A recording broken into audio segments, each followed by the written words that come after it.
Hej og velkommen til denne gratis video fra v5.dk. Mit navn er Daniel, og i dag skal vi kigge på Full-Page OS. Full-Page OS er en genial lille Linux-distribution til Raspberry Pi. Full-Page OS er specialbygget til at vise infoskærme på en Raspberry Pi, som så er connected til en skærm.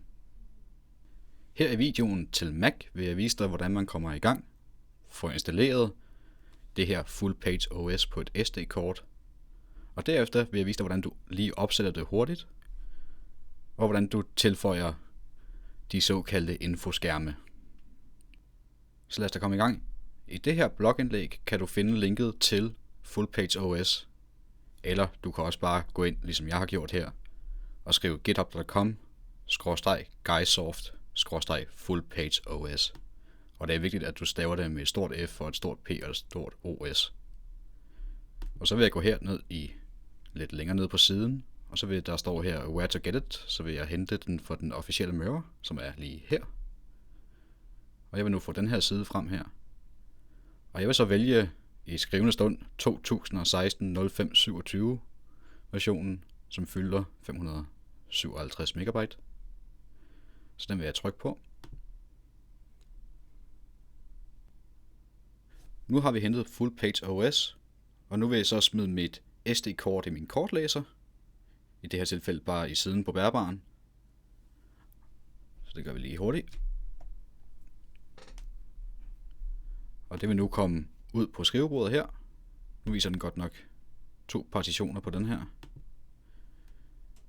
fordi jeg har nogle ting på mit SD-kort i forvejen. Men det næste vi skal have fat i, det er disk-værktøjet.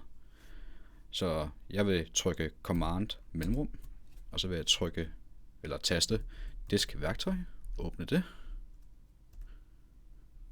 Og her der kan du se mit SD-kort, og jeg vil egentlig bare slette det, så vi starter på en helt frisk. Og husk, det skal være MS-DOS-FAT, og vi siger Master Boot Record, og vi siger bare slet. Det tager ikke mange sekunder.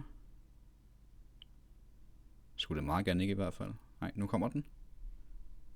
Og nu er sletningen færdig, og vi trykker bare OK. Nu skal vi ikke bruge det her værktøj mere, så vi kan bare lukke det ned igen. Og som du kan se, så har jeg nu den nye formaterede SD-kort lige her. Det næste vi skal gøre, det er, at vi skal åbne en terminal. Så jeg vil trykke igen Command mellemrum og bare skrive terminal. Ganske simpelt. Enter. Og det næste vi så skal finde ud af, det er, hvilket nummer har den fået i vores system, det her kort her. Så vi kan skrive disk util mellemrum list. Og hvis man nu kigger rigtig godt efter, så kan du se her, at disk 0, det er den fysiske harddisk i computeren, og disk 1 er også en fysisk volumen. Og så er der disk 2, det er vores SD-kort.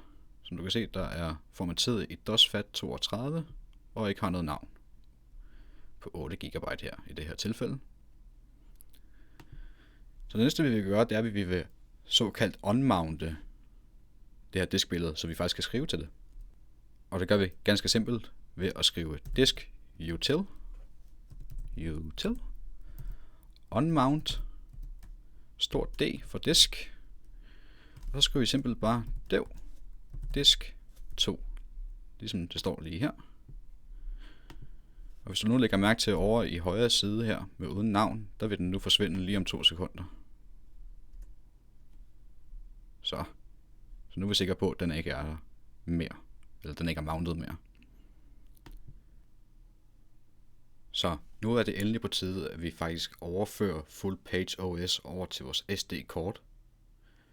Og det gør vi egentlig ganske simpelt ved at først så vil jeg lige gå ned i mappen, hvor vi faktisk hentede Full-Page OS til.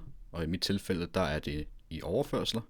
Og her er zip-filen, som jeg blot vil dobbeltklikke på for at udpakke den. Det tager et par sekunder.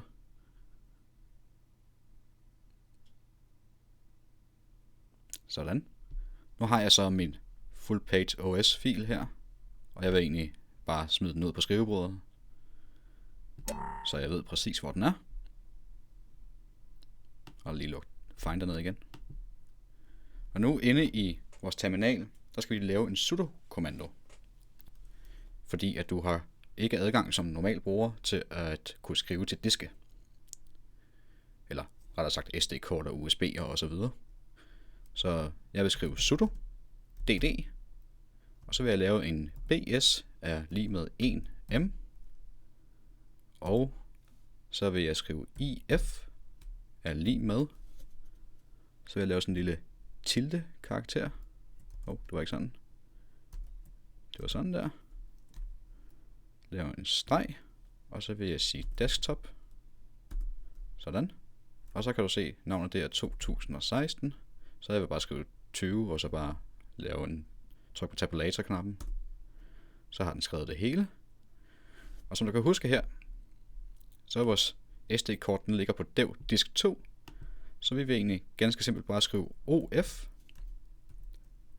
/dev, og så i stedet for disk 2, så vil vi skrive rdisk 2, fordi det går en lille smule hurtigere. Og så vil vi egentlig bare trykke enter.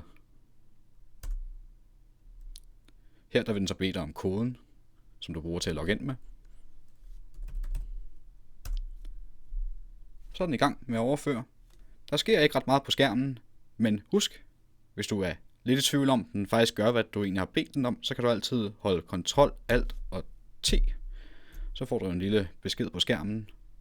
Og med de her tal, så kan du så se, at den faktisk er i gang med at læse ind og læse ud. Så den er i fuld gang. Det her, det kan godt tage lidt tid. Så det er egentlig bare at vente, indtil du får din prompt tilbage igen. Så nu er Full Page OS færdig med at overføre til dit SD-kort. Og hvis du faktisk lægger mærke til det, så har vi fået en lille ven hernede. Det er vores SD-kort, der nu er færdig med at overføre, så alle filerne ligger nu på SD-kortet. Og vi kan egentlig bare dobbeltklikke på det for at åbne det op, og så kan vi se alle filerne, som følger med. Den fil, vi er interesseret i, den hedder fullpageosnetwork.txt. Den kan vi åbne. Og så kan du se, at der er en masse muligheder for at sætte et netværk op her. Der er både med statiske adresser, og der er med trådløst netværk. De fleste er også danskere, vi kører med VPA, VPA2 Secured, så vi kan bare udkommentere iFace, og vi kan udkommentere VPA SSID, og vi kan udkommentere VPA PSK. Og her der skal dit kodeord være imellem de her to gåsetegn. Og imellem de her gåsetegn, der skal dit trådløse netværk, hvad det jo hedder, det skal ligge her. Så i mit tilfælde, så vil det jo så være v5.dk. Og det var sådan set det. Nu kan vi gemme filen, og så kan vi smide vores SD-kort over i vores Raspberry Pi og komme i gang.